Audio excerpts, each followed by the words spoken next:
Hey guys, tonight we are heading straight into the hot, shimmering desert of Egypt, where the sand seems to roll forever and the pyramids stand like stone mountains planted by gods. You squint your eyes against the glare, and there it is, Khufu's Great Pyramid. Rising higher than anything else your ancestors would have dared to imagine, it's like a giant stone riddle, and you are tiny in its shadow. You probably won't survive trying to haul even one of these blocks across the sand, but don't worry, that's not your job tonight.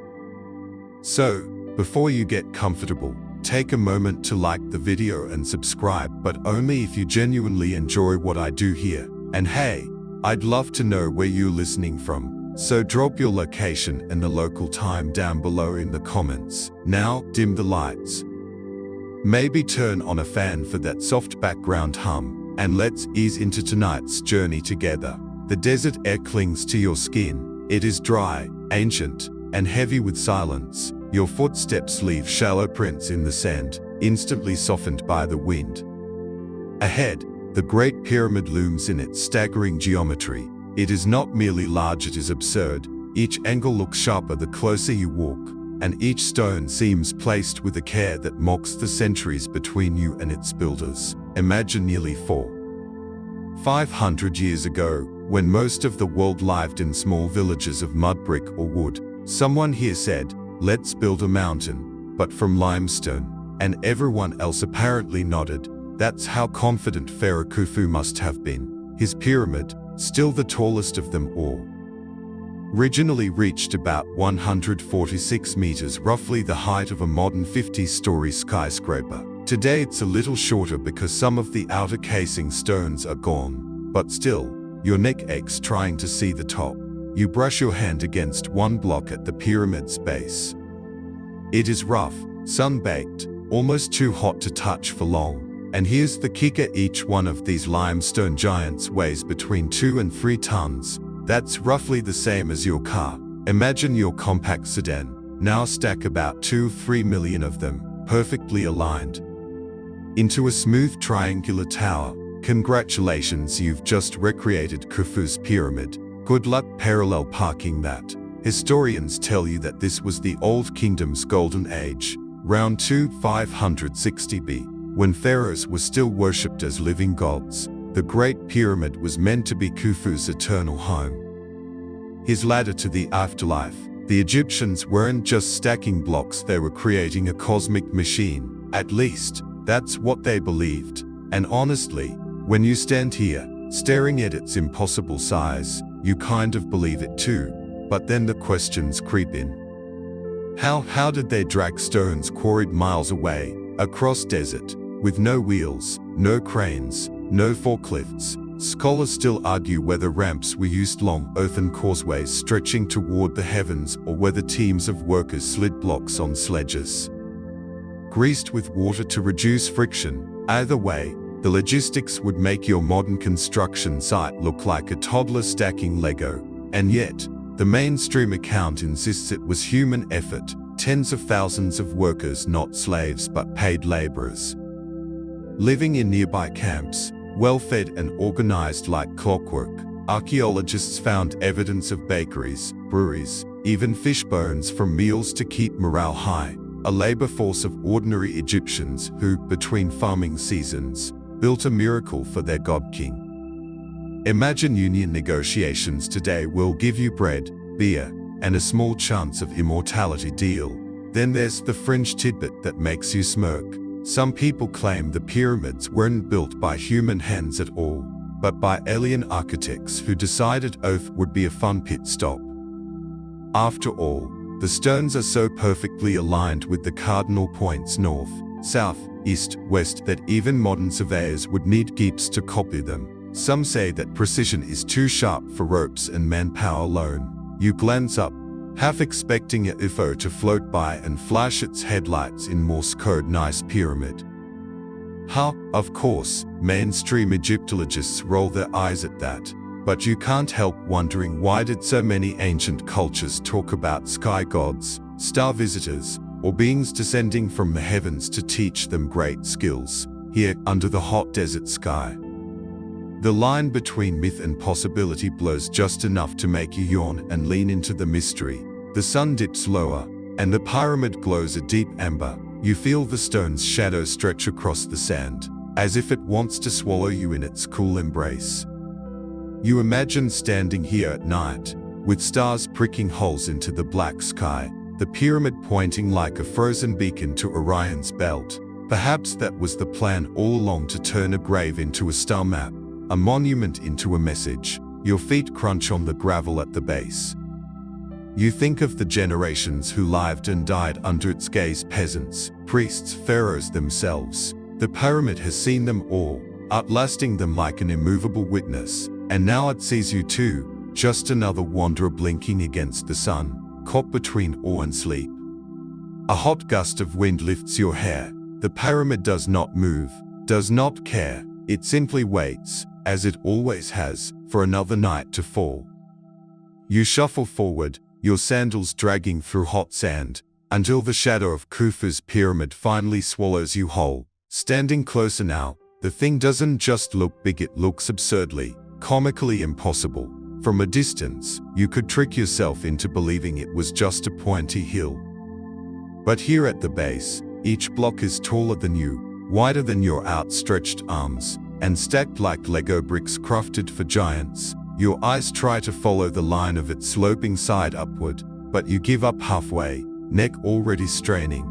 It's the ancient equivalent of lying on the grass in Manhattan, trying to see the top of a skyscraper, except this was built before iron tools, before pulleys, before so much as a decent wheel. You mutter, "Yeah, no problem. We'll just casually invent skyscraper technology in the Stone Age." Historians still argue whether Khufu, the pharaoh responsible for this headache of geometry, was a genius planner or just a man with excellent pre. His pyramid dwarfs those of his predecessors. The step pyramid of Djoser, cute. The bent pyramid of Snefer, a practice run.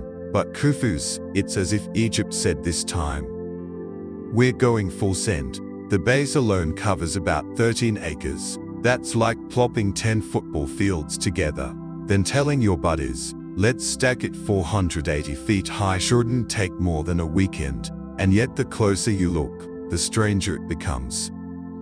The sides are oriented almost perfectly to the cardinal directions: north, south, east, west, with only a tiny error of a fraction of a degree. Mainstream archaeologists shrug and say, "Well, they probably used the stars or the sun's shadow." Fringe theorists smirk and whisper, "Or maybe someone gave them a cosmic compass." Pick your poison. The limestone casing stones that once made the pyramid shine are mostly gone, stripped centuries ago to build Cairo's mosques. But you can imagine the original view: a dazzling white mountain blazing under the desert sun, like a mirror pointed at the heavens. You squint now, picturing merchants trudging along the Nile and spotting that blinding beacon from miles away. It must have looked less like a tomb and more like a divine battery plugged into the cosmos. You trace the base stones with your fingers. Each is so tightly fitted that you can't slide a credit card or, let's be honest, your leftover fast food receipt between them. Modern builders rely on mortar and steel. Here, you get joints so clean they practically whisper precision level supernatural. You half expect one block to creak open and reveal a staircase to an alien Starbucks. The mainstream explanation is less flashy but still mind-boggling. Teams of skilled workers, maybe 20, 0 to 30, 0 at a time, toiled for decades, hauling limestone from nearby quarries and granite from Aswan. Hundreds of miles away, they probably floated some of it down the Nile on barges. Archaeologists have found graffiti scrawled on hidden blocks, crew names like the Friends of Khufu. That sounds less like slaves whipped under the sun and more like frat houses competing to lift the heaviest furniture.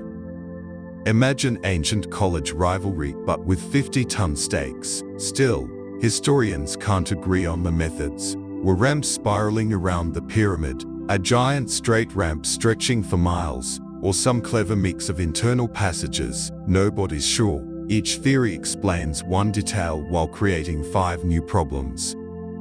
You stand there, staring up, And the question repeats, how do you stack cars into a skyscraper with nothing but ropes and muscles? And that's when the whispers of alternative explanations creep in. Ancient astronaut theorists grin, simple humans didn't do it alone. They point to the uncanny geometry, the perfect alignments, the astronomical connections. They say the Great Pyramid is less a tomb and more a machine, an energy conductor, or a beacon, or maybe just the universe's fanciest nightlight. The idea makes you chuckle. But as the pyramid towers silently above you, you can't quite dismiss it either. The late afternoon light turns golden, softening the hard lines of stone into warm honeyed edges. You imagine the construction site for 500 years ago. Dust clouds, shouted orders. Oxen dragging sledges, the smell of baking bread from workers' villages nearby. Archaeologists say these laborers ate surprisingly well: beef, fish, fresh bread, gallons of beer, enough fuel to convince thousands of people to spend their prime years shoving boulders across sand. Honestly, with free beer rations, you might sign up too. You tilt your head back once more, and it almost feels like the pyramid is tilting back, daring you. Its bulk presses into your imagination, whispering that it doesn't care whether humans or aliens built it, it only cares that you are small. And it is eternal. A camel bell rings faintly in the distance. The desert breeze carries the smell of dust and dry grass. You close your eyes, lean against the rough stone, and for a moment, you feel both crushed by the weight of time and oddly comforted. This monument has seen sandstorms, floods, invasions, and tourists with too many selfie sticks. Yet it still stands. It will outlast you too, quietly keeping its secrets. You press your palm against one of the blocks at the base, and it feels like touching the skin of the earth itself, hot, coarse, unyielding. You take a step back, then another, trying to grasp just how many of these stone beasts make up the whole. The answer: about 2-3 million, yes, million, each weighing on average as much as 2 or 3 family cars stacked on top of each other. It's the kind of math problem your brain politely refuses to calculate. You start to imagine a line of stones stretching from the quarry all the way here, crawling across the desert like a sluggish stone caterpillar. Even if you had an army of workers, ropes, sledges, and greased mud, you'd still want to politely resign after hauling 2 blocks, maybe 3, if the pharaoh was watching. Historians still argue about how those stones moved. The mainstream theory says wooden sledges were dragged across sand dampened with water. There's even a neat ancient Egyptian painting showing workers pouring water in front of a sledge to keep the sand from clumping. Logical, efficient, back-breaking. But then there's the problem of scale. Doing this 2-3 million times, that's a project plan no modern construction company would sign off on, unless they were offered unlimited free beer. And here comes the fringe detail that refuses to be ignored. Some of the granite blocks inside the Great Pyramid weigh up to 70 tons. Not limestone, but granite hauled from Aswan, 500 miles away. That's like carrying a whale across half of Egypt, then hoisting it dozens of feet into the air. You can't help but mutter, sure, no big deal. I'll just grab my forklift. Oh wait, it's 500B. One alternative theory, that water was used in a far stranger way. Some suggest the Nile or artificial canals came right up to the pyramid site, allowing barges to float blocks almost to the base. Others even suggest internal water locks or hydraulic systems. Historians still argue whether this is plausible engineering or just wishful thinking dressed up with diagrams. The sheer absurdity fuels another line of thought. Maybe they had some form of technology we've lost. Legends mention the Shabta, or sound-based tools of the gods. Some fringe researchers wonder if vibrations, chanting, sound waves, resonance could have somehow been used to ease the stones into place. It sounds fantastical, but then again, you're staring at a mountain built from cars. Maybe fantastical isn't out of place.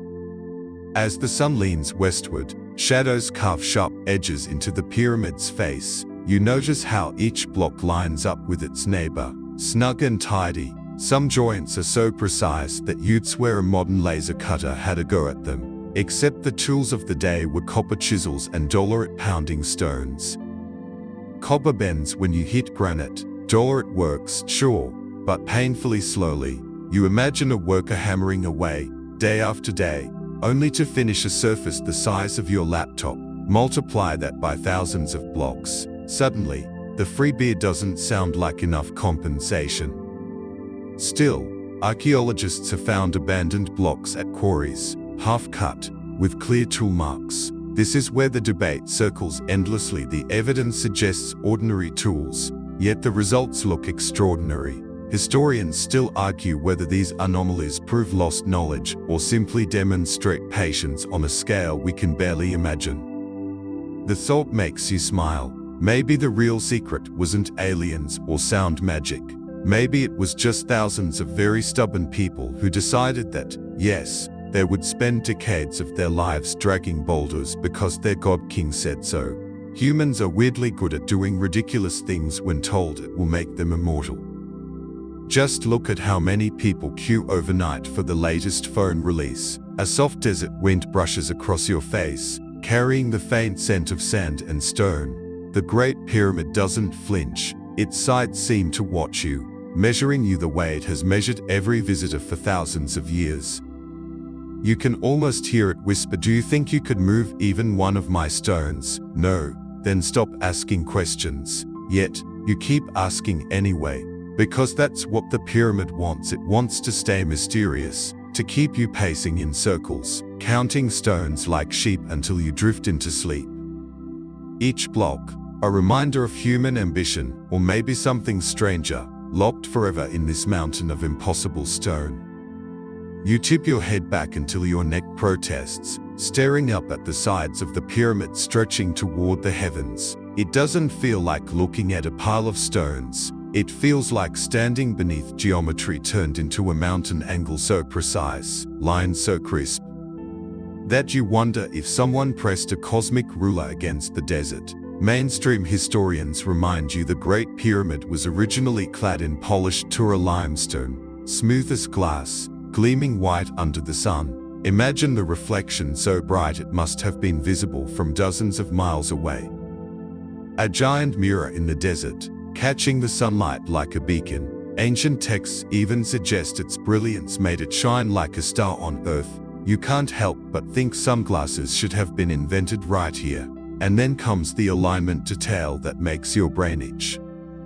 The pyramid is oriented almost perfectly to true north, not close enough if you squint, but within a tiny fraction of a degree. Modern surveyors with deep equipment struggle to get that level of accuracy, and yet, 4,500 years ago, some group of desert engineers nailed it. Historians still argue whether they used stars like Polaris, or tracked the sun's shadow at equinoxes, or something more mysterious. Here's the kicker: the dimensions aren't random. The ratio between the pyramid's height and its base perimeter happens to approximate 2. That means the pyramid's architecture encodes a circle inside a square, a mathematical trick that wouldn't officially show up in the West until Greek geometry. Thousands of years later, did the Egyptians stumble on it by accident, or were they deliberately leaving behind some cosmic math problem? A fringe tidbit whispers through the late-night corners of the internet. What if the pyramid isn't just a tomb, but a kind of stone machine? Some researchers point to the so-called A-shafts, tiny passages angled with uncanny precision toward specific stars like Orion's belt or Sirius. Officially, they were symbolic pathways for the pharaoh's soul, but symbol or not, their targeting suggests knowledge of the heavens with unsettling sophistication. You crouch in the sand and sketch a mental line from the tip of the pyramid upward, stretching across the sky. Orion hovers there, a celestial hunter frozen in place. Coincidence or deliberate message? Historians still argue whether this was pure religious symbolism or evidence of ancient astronomical genius. Another oddity: if you take the speed of light 299,792, 458 meters per second and punch it into a Gibbs system, the coordinates line up eerily close to the latitude of the Great Pyramid. Is that just a cosmic joke, a numerical accident, or a sign that someone, somewhere, was playing with constants long before Einstein? Even the most skeptical scholar admits, well, okay, that's pretty weird. And here's where the jokes creep in. You imagine some ancient surveyor, squinting at the sky, mumbling, "Boss, the stars don't quite line up. Can we nudge the pyramid half a degree?" And the boss replying, "Sure. Just slide that 70-ton block a little to the left. No problem."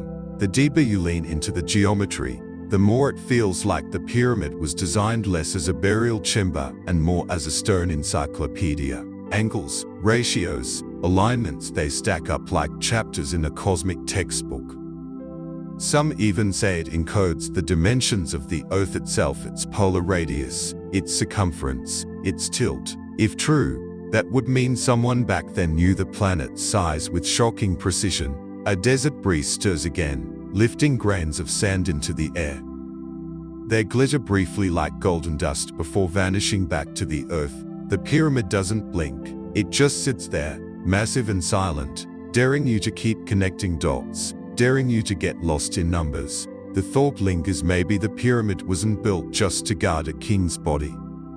Maybe it was designed to whisper math and starlight across millennia, to catch your curiosity as you lay awake. A kind of time capsule not filled with scrolls, but filled with puzzles, one equation carved in stone after another. And as you stare at its perfect slopes cutting into the sky, you feel yourself swaying slightly, like your body is aligning with its angles, your breath seasoning with its geometry.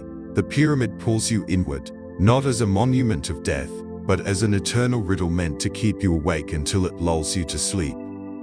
You find yourself drifting closer, almost pressed against the pyramid's base, and the sheer size of the stones begins to overwhelm you. Each block is taller than your chest, some longer than a small car, and each one weighs between 2 and 70 tons. You run your hand across the rough surface, warm from the sun, and it feels less like stone and more like the side of a sleeping titan. Mainstream archaeology assures you that the ancient Egyptians hauled these stones from quarries using sledges, ropes, and raw manpower. They point to tomb paintings that show lines of men dragging statues while someone pours water over the sand to reduce friction. It's a practical explanation, and it fits with what we know of their engineering skills. But then the questions pile up like stone blocks. The quarries were miles away. Some of the granite beams, like those above the king's chamber, came from Aswan, over 500 miles upriver. Historians still argue whether barges alone could handle stones of that weight, especially without modern cranes to lift them once they arrived. Imagine rowing down the Nile with a single block heavier than a herd of elephants. That's not a family fishing trip. You probably won't survive this material.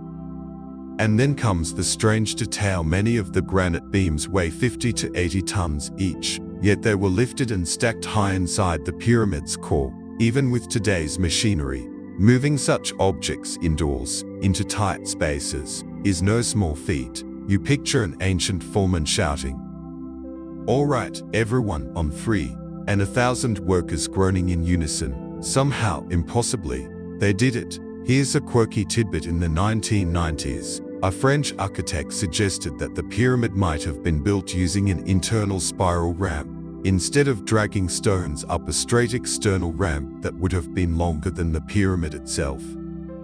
Workers may have wound their way up inside, like ants tunneling through sugar, but so far, no definitive evidence of this hidden ramp has been found, just tantalizing hints from mound scans that suggest unknown voids lurking within the pyramid.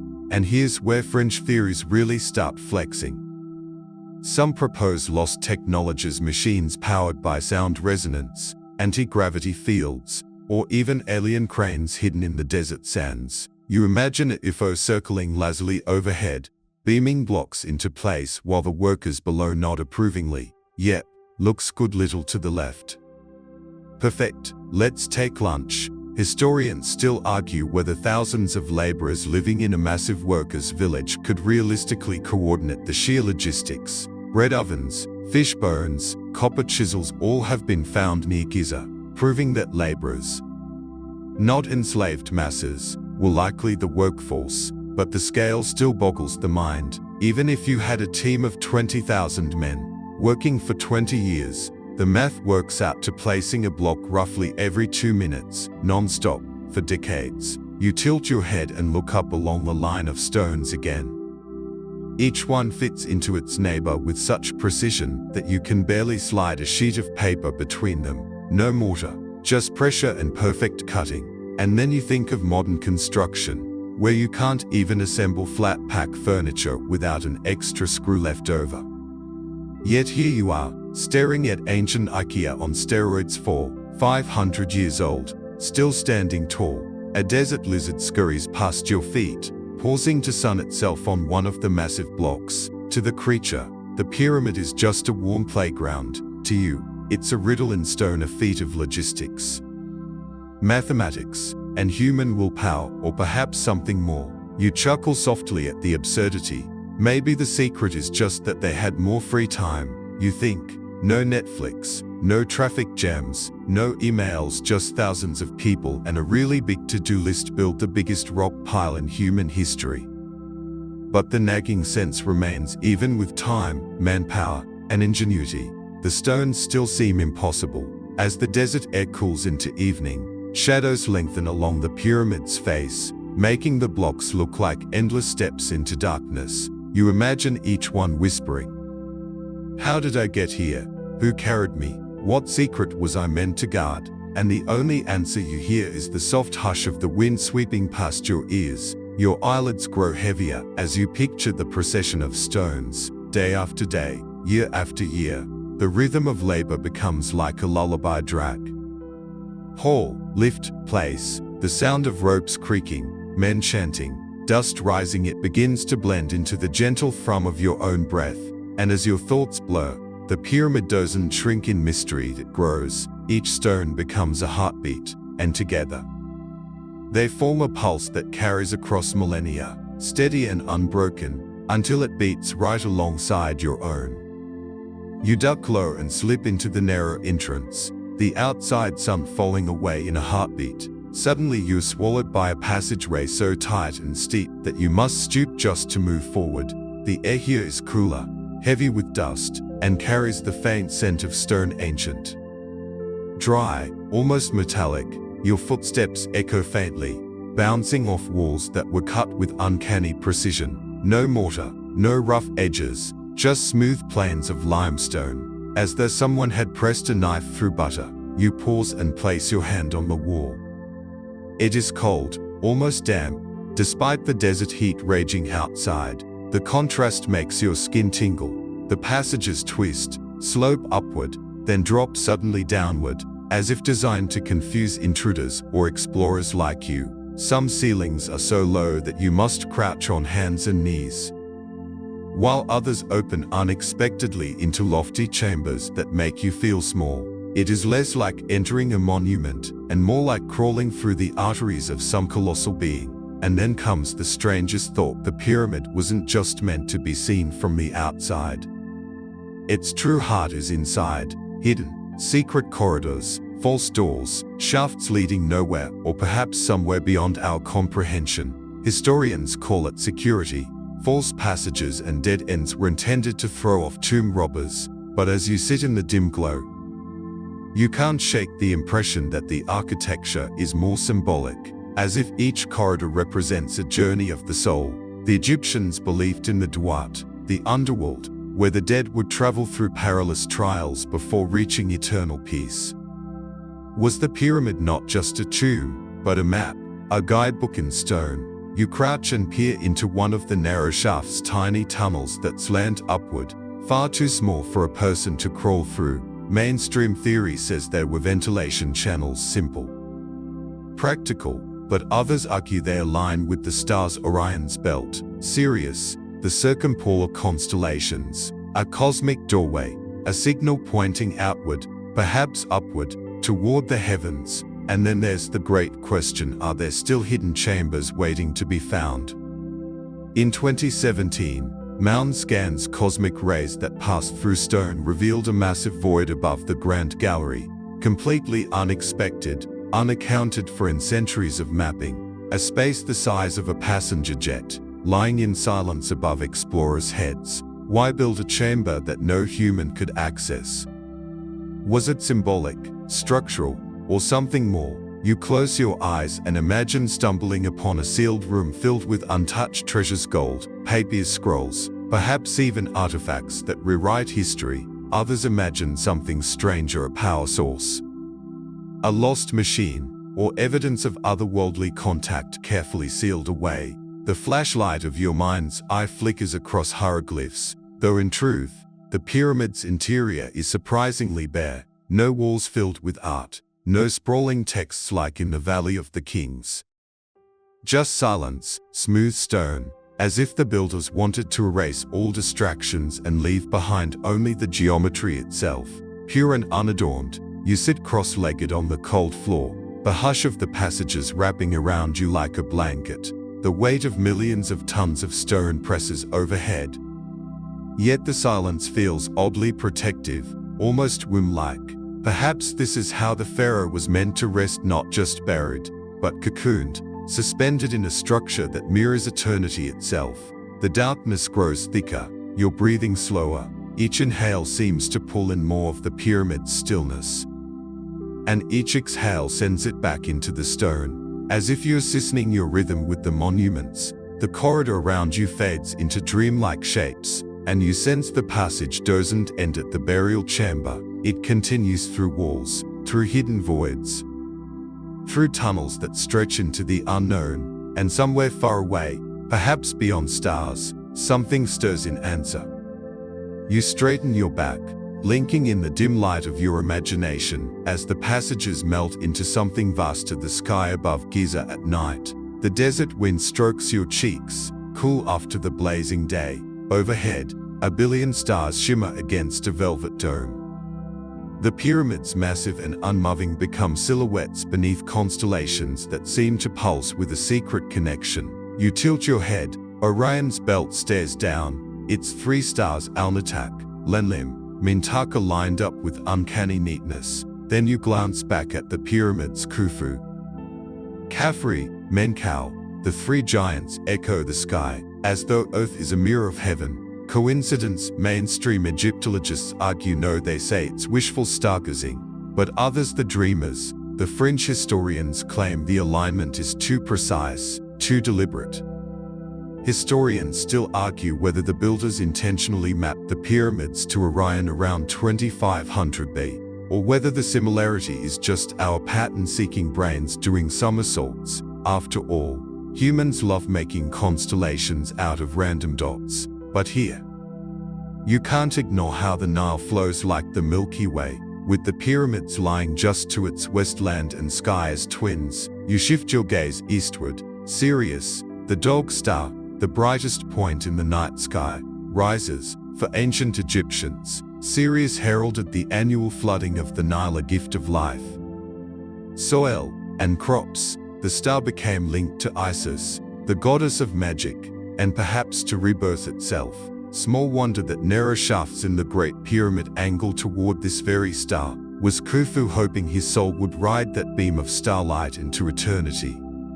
Now you imagine lying flat on the desert sand, the pyramids behind you like mountains frozen in stone. If you squint, the stars almost tremble, forming pathways of light. Did the builders look upward and think the same, that their gods lived among the stars?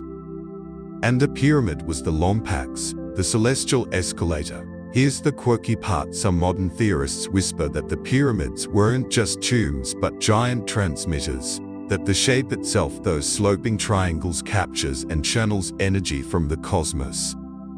Scientists politely roll their eyes, yet even they admit the pyramid form does odd things with electromagnetic fields. Place a razor blade inside a pyramid-shaped box, they say, and it stays sharp longer. Sure, that sounds like an infomercial, but the notion lingers in the back of your mind. What if these massive monuments hum softly, tuned to the frequencies of the universe? Above, Orion seems almost alive. Its stars wink as if aware you're staring back, and you remember how cultures across the world, from Mayans in Central America to Aboriginal Australians, also tied their myths to Orion. Could humanity's fascination with this constellation be a coincidence, or was there a shared memory, a whisper from beyond, guiding civilizations oceans apart to honor the same stars? The desert air chills further, a camel bell tinkles faintly in the distance. But mostly it is silence, the kind of silence that lets you hear your own thoughts echoing. Your eyelids grow heavier as you imagine yourself floating upward, lifted not by ropes or ramps but by starlight itself, each shaft a ladder, each alignment a doorway. You drift between stone and stars, between earth and cosmos. The pyramids remain solid beneath you, yet their tips dissolve into light, blending with Orion until you can't tell where human ambition ends and celestial mystery begins. You rub a bit of phantom dust from your hands as you step back from the star-strewn sky and face again the Great Pyramid's looming bulk. This time your gaze fixes on the narrow passages deep inside the so-called air shafts, except they don't actually serve much use for ventilation. At least not for the living. They're too small, too steep, and they dead end at strange angles. Mainstream fact: first two of these shafts do indeed line up with specific stars, Orion and Sirius, the celestial companions you just admired. Archaeologists propose they were symbolic pathways, guiding the pharaoh's spirit upward to join the gods. It's poetic, even elegant, yet you crouch lower, tracing in your mind the geometry of those angles, and you can't help but feel like you're staring into something far stranger. Historians still argue whether the shafts were purely religious, or if they had some other hidden function, something not yet explained. Because here's the odd part: the shafts were sealed with stone plugs. Imagine building secret windows to the heavens, then slamming them shut with blocks that no one would see for thousands of years. French voices lean in with their theories, of course. They whisper that these aren't air shafts at all but cosmic laser pointers aligning the entire pyramid as an antenna. One quirkier tidbit: in the 1990s, a robotic rover was sent crawling up one of the shafts.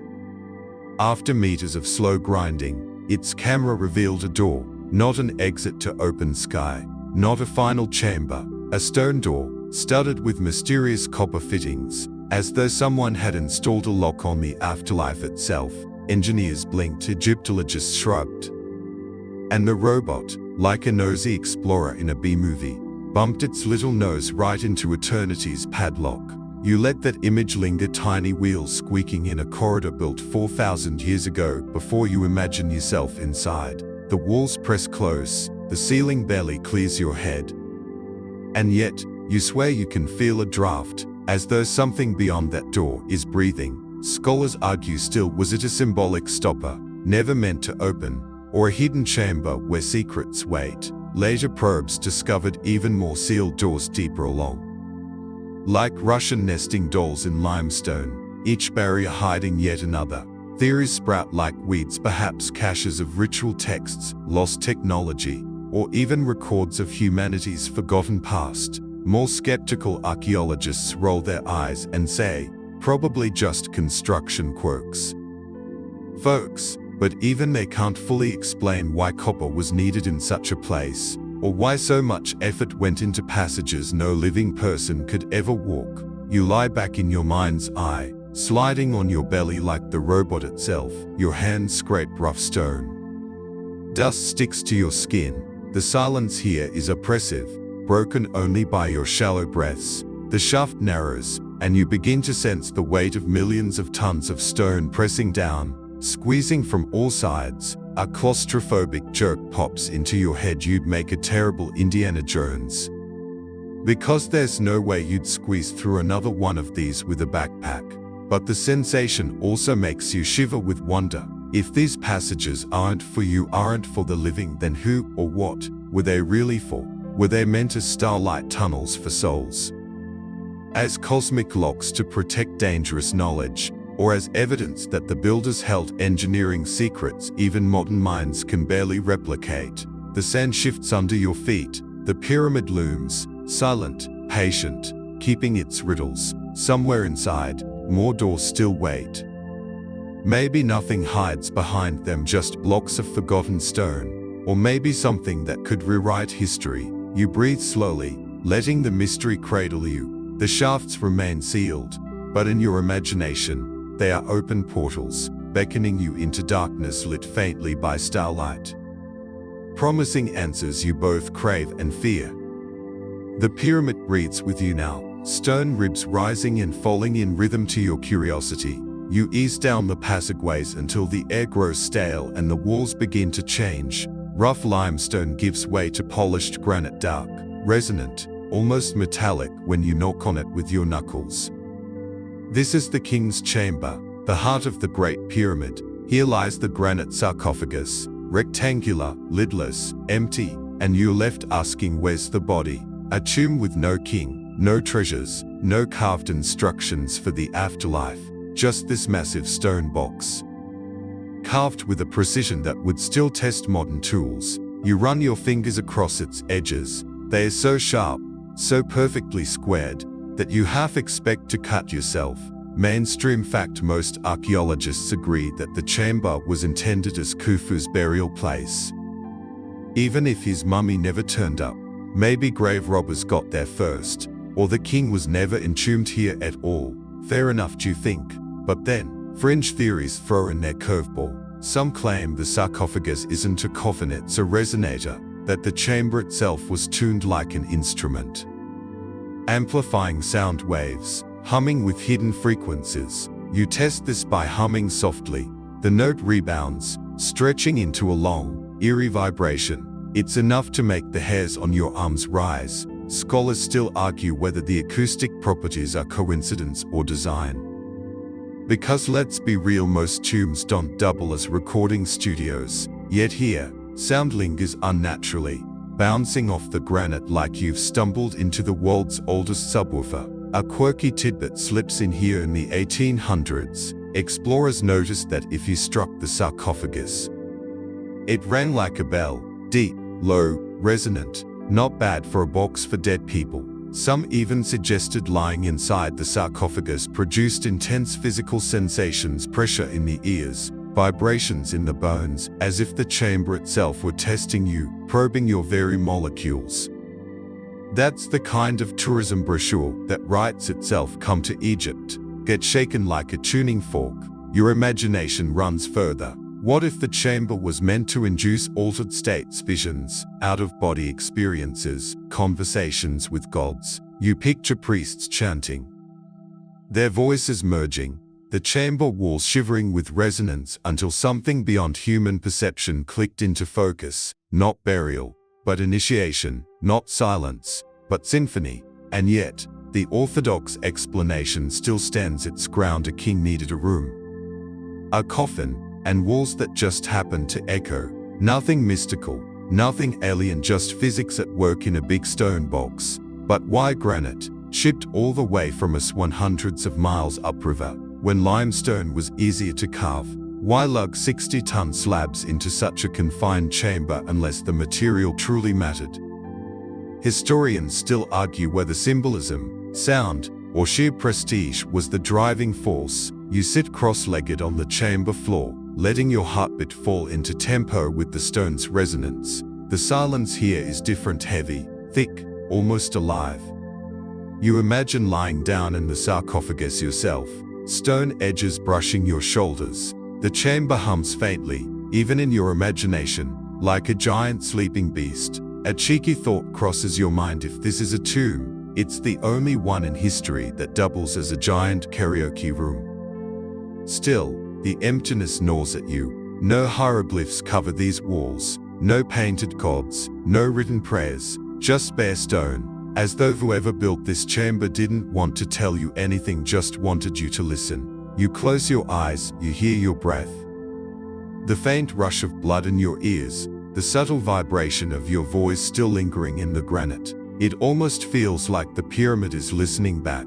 You shift slightly, half worried, half hopeful, that if you hum again the chamber will answer, not as an echo, but as a voice of its own. Some part of you wonders if ancient engineers, or someone even older, already knew what frequencies could do to the mind. Perhaps this wasn't just a resting place for Khufu's bones, but a doorway to experiences beyond the physical.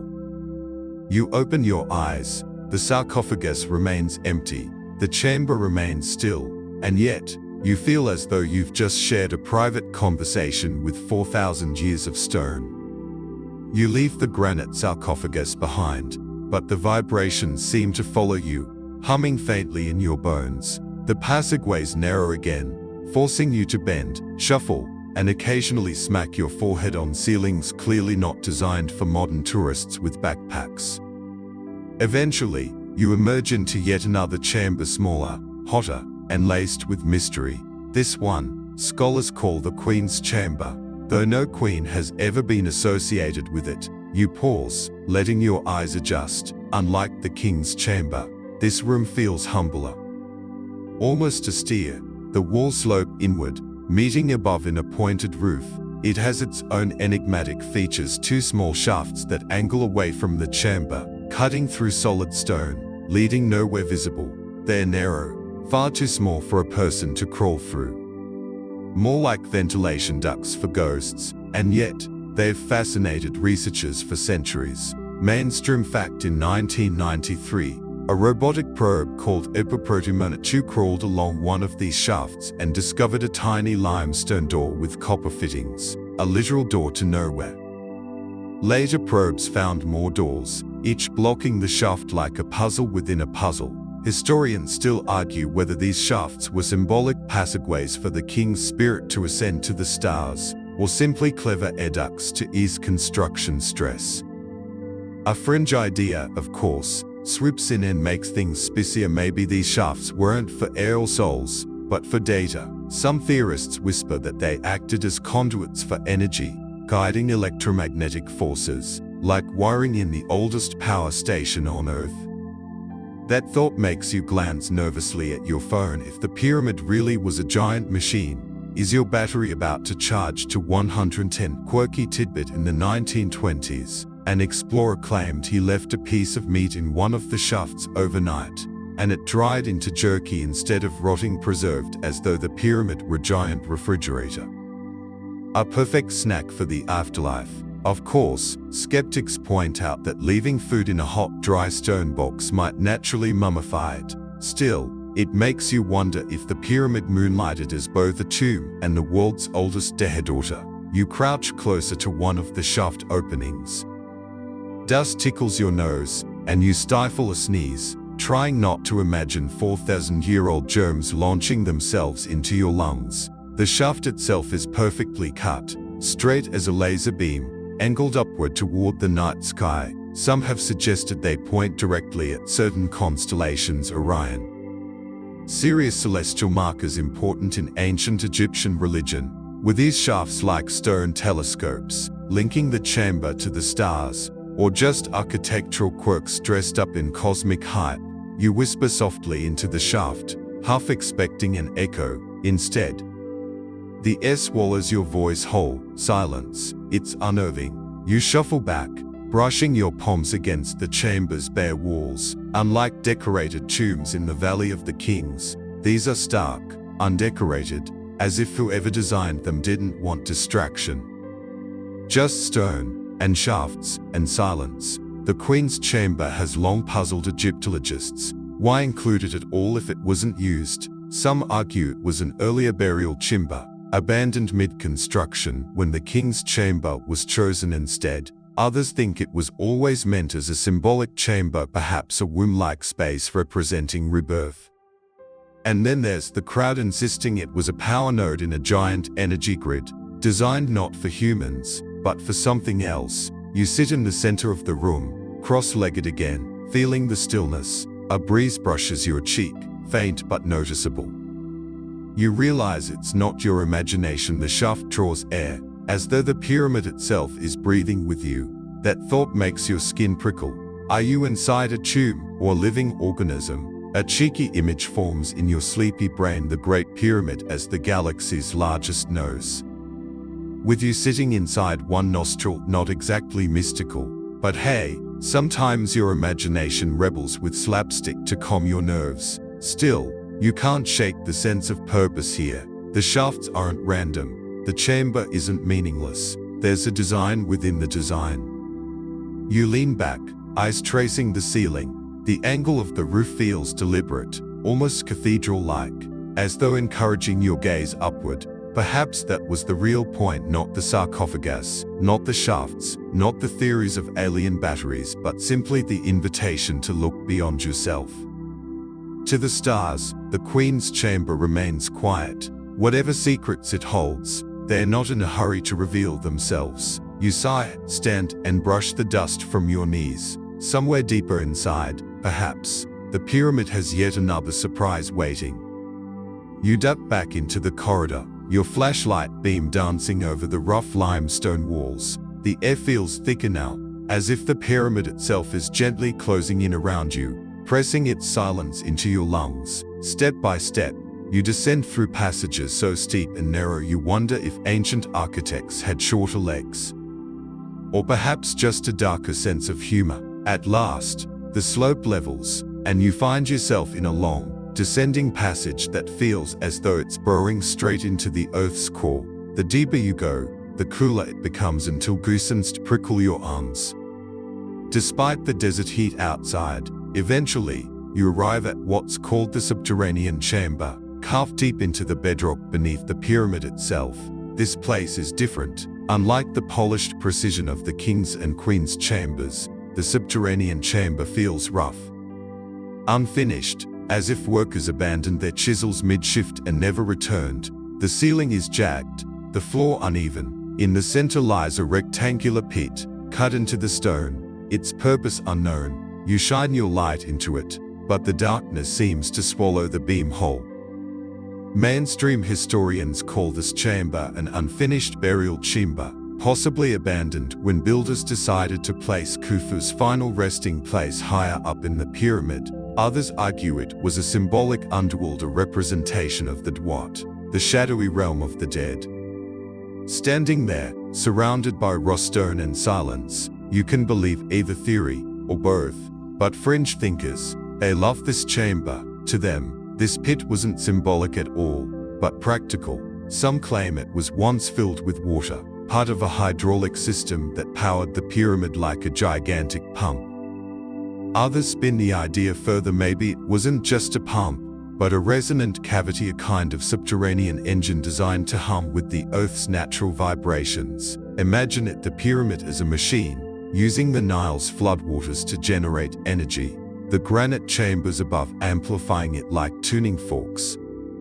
Electricity, sound, or something stranger, an ancient Tesla coil wrapped in limestone. Quirky tidbit: in the 19th century, an explorer spent the night here and reported feeling as though the walls themselves were breathing. He swore he heard low, droning tones, like the humming of bees or distant machinery, though there was no wind and no explanation. His account was later dismissed as fatigue or an overactive imagination. But standing here now, you can't help straining your ears, and yes, perhaps you too hear something faint. A low vibration. Or is it just your own pulse echoing in your skull? You kneel by the pit, brushing dust away with your fingers. The cut stone feels cold, unnaturally so, as if the rock itself has been holding on to some secret chill for thousands of years. You imagine ancient workers chiseling this space by torchlight, their sweat dripping onto the floor, their chants echoing through the tunnel. Did they know what they were building? Or were they just following orders, piece by piece, stone by stone? And here's where another theory creeps in. Maybe the chamber was left deliberately rough. Some researchers think the uneven surfaces amplify resonance, creating unique acoustic properties. You test this by humming softly. To your surprise, the sound deepens, reverberating far louder than you expect. It rolls around the chamber, multiplying, until it sounds like a chorus of voices surrounding you. For a moment, your imagination spirals. Maybe those aren't echoes at all. Maybe you've awakened something, voices trapped in the stone, murmuring back across time. You stop humming quickly, your throat dry, silence returns, but now it feels heavier, like something has noticed you. The subterranean chamber also has another strange feature, a narrow passage leading further downward, into an unfinished shaft that ends abruptly in solid rock. What was it meant for? A deeper chamber, abandoned mid-construction, a secret passage never completed.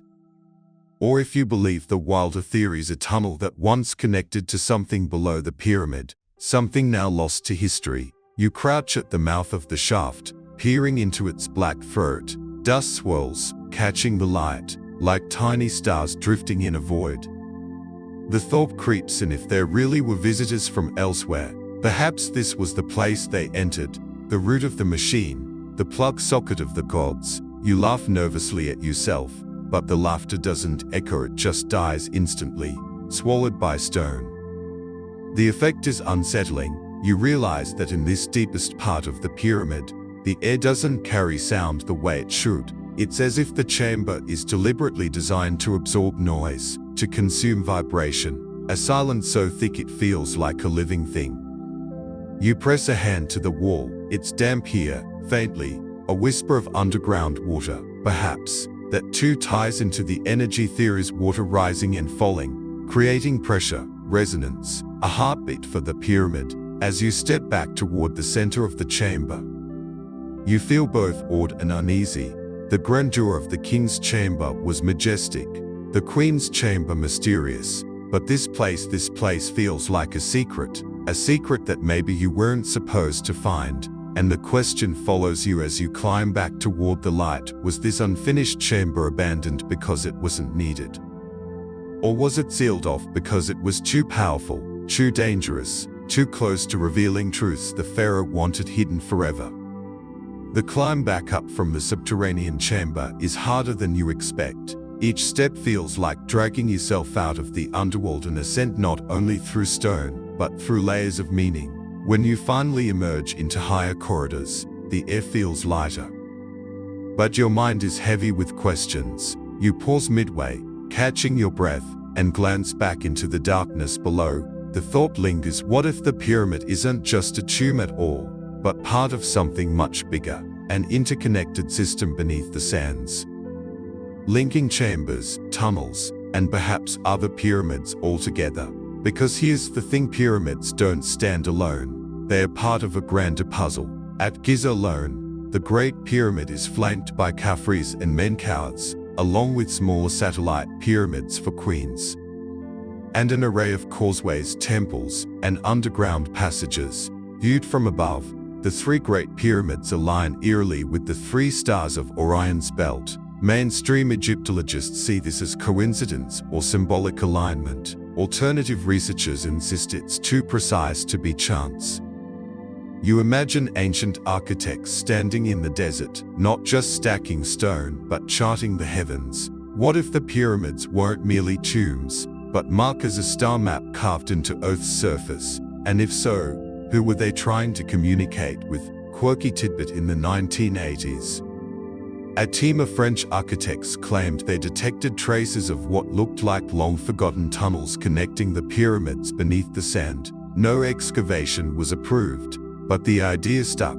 Conspiracy forums love to speculate about a hidden network under Giza, a lost labyrinth described by ancient historians like Herodotus, who wrote of a subterranean wonder filled with thousands of chambers. Officially, no such labyrinth has ever been found. Unofficially, many suspect it's still there, sealed and waiting.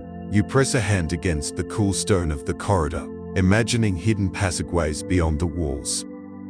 If the pyramids are connected underground, could they have been designed as a single machine, working in unison, a trinity of stone, water, and starlight? The thought leads you to another theory, one less mechanical and more mystical. Some researchers suggest that the pyramids were built to amplify consciousness, that their precise geometry wasn't about practical engineering at all, but about energy fields. Sit inside, they say, and you might access visions, altered states, even direct contact with higher intelligences. It sounds fanciful, until you remember the resonance you felt in the Queen's chamber. The way your hum multiplied into something greater than your own voice. You wondered, did priests once come here to meditate, to chant, to feel their voices merge with the structure until they seem to speak with gods. And what if those gods were not gods at all, but visitors, beings mistaken for divine because their technology and presence were so far beyond human understanding? Your thoughts drift to other global enigmas. Across the ocean, at Teotihuacan in Mexico, pyramids rise in a similar cosmic pattern, aligned to stars. Echoing energy theories, in China, forbidden pyramid mounds lie under guarded hills, barely acknowledged. In Bosnia, controversial hills are claimed to be pyramids with tunnels buzzing with measurable energy fields. It's as if cultures across the world, separated by oceans and millennia, tapped into the same secret or were shown it. You can't help asking the forbidden question: did humans learn this on their own, or were they taught? Mainstream scholars would say parallel invention. Humans everywhere watched the stars, built monuments, and experimented with stone. But the similarities are uncanny, not just pyramids, but the way they echo acoustically, the way they align with Orion, the way they seem less like graves and more like messages. You imagine Earth as a vast stone circuit board, pyramids acting as nodes, transmitting something into the cosmos. Not light, not radio, but something subtle: a vibration, resonance, intention, a planetary beacon, a way of saying we are here. And then comes the twist: what if the pyramids weren't built to send a message, but to receive one? Standing in the corridor, you feel a shiver that has nothing to do with temperature. The silence presses in again. Maybe the pyramids aren't simply monuments to the dead, or power plants, or cosmic maps. Maybe they're doorways, not doors you can walk through physically, but energetic thresholds, a place where earth and sky, human and other, brush close enough to touch. Quirky anecdote: in the 1920s, British occultist Paul Brunton spent a night inside the Great Pyramid. He wrote of being overwhelmed by visions. He claimed to see shadowy figures, hear disembodied voices, and feel as though his mind was stretched between stars. Skeptics dismiss it as hallucination, but his account resonates eerily with modern reports of altered states inside the chambers. As you continue upward, you can't shake the thought that the pyramid itself is watching you, not with eyes, but with presence. A silence so absolute it feels intentional, a geometry so exact it feels like design. Whether by human genius, forgotten technology, or alien hand, you can't decide. But one thing is clear: this is no simple tomb. When you finally emerge into a higher passage and feel a faint draft of air from above, you pause and look back. The darkness behind you is total, swallowing your flashlight beam. Somewhere in that stone heart lies a riddle older than memory, older than history, a riddle built not just in blocks of limestone, but in echoes, alignments, and whispers from the stars. And the strangest part, you can't shake the feeling that the riddle isn't finished, that it's still unfolding, waiting. At last, you reach the Grand Gallery. It is unlike anything you have seen so far. The chamber stretches upward in a long, sloping corridor, its walls stacked in a corbel design, each layer jutting out slightly above the one below, creating a towering, almost cathedral-like passage. The scale is breathtaking, narrow, yet soaring, as if designed not for the body but for the spirit. Your footsteps echo strangely here, crisp and sharp, amplified by the angled walls. The sound seems to chase itself upward, as if pulled toward some unseen destination. You pause and tilt your head back, staring into the ascending dark. Was this gallery merely a corridor for funerary processions, as Egyptologists claim, or was it something else, something functional? Quirky fact: in the 19th century, explorers were baffled by the Grand Gallery's polished grooves along its sides. Some suggested they once held massive wooden beams or machinery. Others speculated there were slots for a counterweight system used to lower or raise blocks. Yet no definitive explanation has ever been given. The gallery remains a structural mystery, its purpose hidden. But if it wasn't for machinery, perhaps it was for energy. Alternative researchers imagine the Grand Gallery as a resonance chamber. The corbelled walls could reflect sound waves upward, focusing them into the king's chamber at the top. Some even proposed that chanting or instruments played here might have charged the pyramid itself, turning human voices into fuel. As you slowly ascend, you test this theory. You hum again, low and steady. The sound swells, climbing the corridor. You feel it ripple through your bones, stronger than before. For a moment, you could swear the air vibrates with something more than your own effort. And then, faintly, you recall the way sound is used in other ancient sites. At Chichen Itza in Mexico, a clap in front of the pyramid produces an echo like a bird called the sacred Quetzal. In Malta's Hypogeme, low chants resonate so deeply that listeners feel their whole bodies tremble. Even Stonehenge amplifies sound in strange ways. Could the Great Pyramid be part of the same hidden knowledge and architecture of vibration? You run your fingers along the stone walls as you climb, imagining priests standing here in long lines, chanting in unison. The air filled with layered harmonics, rising into the king's chamber until the stones themselves seem to sing. But to whom? To gods, to the dead, or to something watching from the sky? At the top, you reach a small opening leading into the king's chamber. This is the heart of the pyramid, the place where legend and mystery collide. The chamber is rectangular, stark, made of massive granite blocks transported from Aswan over 500 miles away.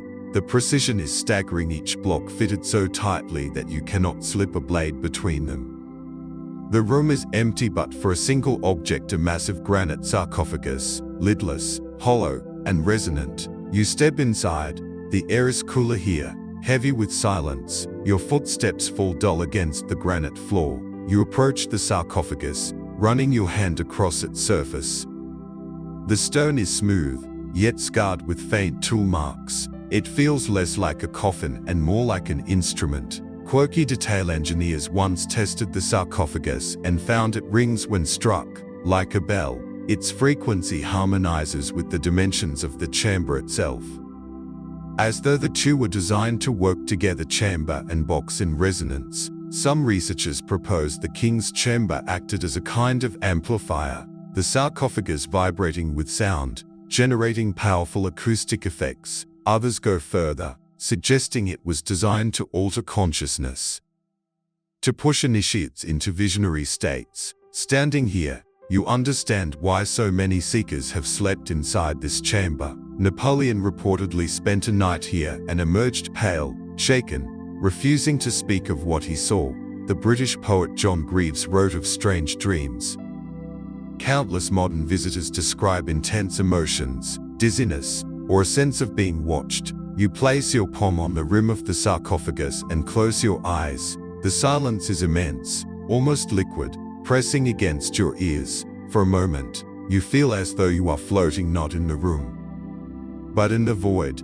The boundary between body and space blurs. You think of the pyramid's shafts leading out from this chamber, aligned to Orion and Sirius, with a ventilation, or stargates, channels for the soul to ascend. Perhaps for a pharaoh, perhaps for anyone who dared to lie here. What if the king's chamber wasn't about death at all, but transformation? A place where the human mind could reach outward, beyond Earth, to touch whatever intelligence lingered in the stars. And then another thought chills you. What if the chamber wasn't meant for humans at all? What if it was built for them, for beings who once walked here, beings who understood the secret language of resonance and stone? Your breath quickens in the stillness. The granite beneath your palm feels alive, humming faintly, as though waiting to be awakened. And you wonder if the pyramid is a machine, if it is a beacon, if it is a doorway. What happens when it is turned on again? You linger in the king's chamber, unwilling to move, though a quiet unease has begun to crawl along your spine. The sarcophagus seems to thrum beneath your hand, even though no sound fills the air. You press your ear closer to the granite rim for the faintest instant. You imagine you hear something like a low, distant pulse, as though the stone itself remembers a rhythm older than history. You lean back and take in the whole chamber. The blocks around you are enormous, some weighing over 70 tons. They were hauled across desert and river, placed here with a precision that even modern cranes would struggle to achieve. And above you, 5 hidden relieving chambers stacked one atop the other, each sealed away, each with ancient red ochre markings, the name of Khufu scrawled by workers more than 4,000 years ago. But a question gnaws at you. Why go to such lengths to create a room like this? Why perfect dimensions that resonate with sound and geometry? Why align shafts to Orion and Sirius? Why hide so much mass above, as though shielding this place from the crushing weight of the pyramid itself? Perhaps, you think, because this room mattered more than anything else. Quirky fact: some fringe researchers note that the dimensions of the king's chamber are exact multiples of the speed of light when measured in certain units. Coincidence, or encoded knowledge? Others claim the granite here contains a high concentration of quartz, a crystal known for its ability to store and transmit energy used today in watches, computers, and radios. Could the chamber itself have been designed as a resonator, not for the dead, but for forces we still do not fully grasp? You walk slowly around the sarcophagus. Its lid is missing, lost long ago, but the box remains, heavy, immovable, eternal. It feels less like furniture and more like a key, though to what door, you cannot say. The thought occurs to you: what if this chamber was not a tomb, but a signal room, a place where vibration, sound and geometry combine to send something upward into the heavens, or perhaps outward, across space? And if so, what? Answered, your breath catches as you imagine it. A chamber like this, activated with sound and ritual. The walls singing, the sarcophagus vibrating, the shafts glowing faint with starlight, a frequency sent into the dark, a beacon, and far away, something stirred, something old and waiting. You shiver. Legends whisper that the pyramids are far older than Egypt, inherited rather than built, reused by pharaohs who did not fully understand them. The Sphinx, weathered by rain in a desert that has not seen monsoon in millennia. Geological mysteries hinting at an age before dynasties, before recorded history, when perhaps a different kind of civilization or visitor walked the earth. You place both hands on the sarcophagus, steadying yourself. The stone is cold, grounding, but in your chest, a flutter grows. The silence presses harder now, thick and heavy, like the moment before a storm breaks. You whisper into the chamber, not knowing why. Is anyone listening? The words vanish into stillness, but in that instant, you feel the uncanny certainty that something has indeed heard, something not buried in sand, but watching from above. You take one last, deliberate breath inside the king's chamber, feeling the dense silence press against your skin, then step back toward the descending passage. The air is heavier now, as though you've stirred something by daring to ask that simple question: is anyone listening? Your torchlight catches the edges of the walls as you move. The granite blocks almost glisten with a quiet sheen, each fitted so tightly you cannot slip a fingernail between them. You wonder if this precision, this uncanny accuracy, was more than mere craftsmanship. Maybe it was necessity. Maybe the pyramid itself wasn't just sheltering a body, but stabilizing a kind of ancient machine. Historians still argue whether the pyramids were purely tombs, or if their mathematical perfection hints at something else. Could the ancients have known about Earth's magnetic field? Could they have built these monuments as tuning forks for the planet itself?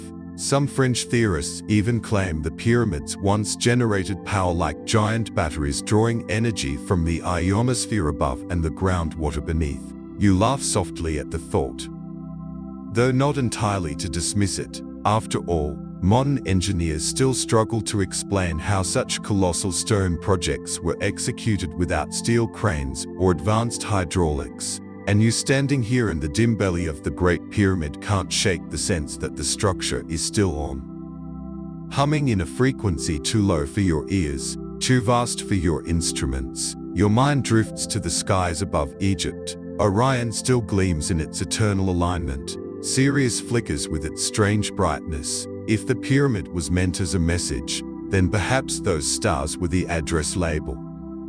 If the chamber was a transmitter, then maybe the universe received the call long ago. And if it did, you can't help but wonder, are we right now, being watched to see if we finally understand the answer. You retrace your path, out of the chamber, down the ascending corridor. Your footsteps echo strangely, almost like whispers trailing after you. The temperature rises as you near the exit, sand-scented air replacing the cold stillness of stone. Emerging at last into the desert night, you feel the sudden kiss of warm wind and the vast sky stretching above. The pyramids loom behind you, black silhouettes against a sea of stars. You turn to gaze at them one last time. Massive, impossible, eternal. You know people will continue to debate them: tombs, temples, machines, or something stranger still. But deep in your chest, you feel the quiet certainty that they were not built to be ignored. They were built to be seen, felt, and perhaps answered. Quirky tidbit before you leave: some modern mystics claim if you meditate inside a scaled model of the Great Pyramid, blades sharpen themselves and fruit stays fresh longer. Science calls it myth, but here, staring at the jagged shadows across the Giza Plateau, you're not so sure. Your thoughts drift slowly, your body loosening. The desert hums softly, a sound both endless and soothing. The stars blur as they're leaning closer. And just as your eyes grow heavy, you whisper once more, barely audible in the breeze: maybe the pyramids weren't for the dead at all. Maybe they were for whoever comes next. Now let yourself release the tension you've been holding. You've traveled through dust, stone, and questions too large to solve in a single night. It's time to set them aside gently, the way you might place down a heavy backpack after a long day. Picture yourself lying on soft sand. The desert cooled by night. The sky is vast, infinite, sprinkled with stars that twinkle like quiet lanterns. The pyramids rise nearby, their sharp lines softened by shadow. They no longer feel imposing, instead, they seem protective, like ancient guardians watching over your rest. Each breath you take is slower, deeper, calmer. The ground beneath you is firm, steady, grounding you in safety. Your body knows it can let go now. No more climbing passages, no more peering into hidden chambers. Just stillness, just peace. Imagine a soft breeze carrying away the last of your wakefulness, smoothing over every thought that still lingers. The mysteries of the pyramids remain unchanged, unhurried. They can wait. You don't have to solve them tonight. You don't have to solve them at all. Your eyelids grow heavier. Your body sinks deeper into the sand in your imagination. And the sound of the desert blends into the gentle hum of sleep. Rest now, let the stars keep their secrets for another night. End of script. Sweet dreams.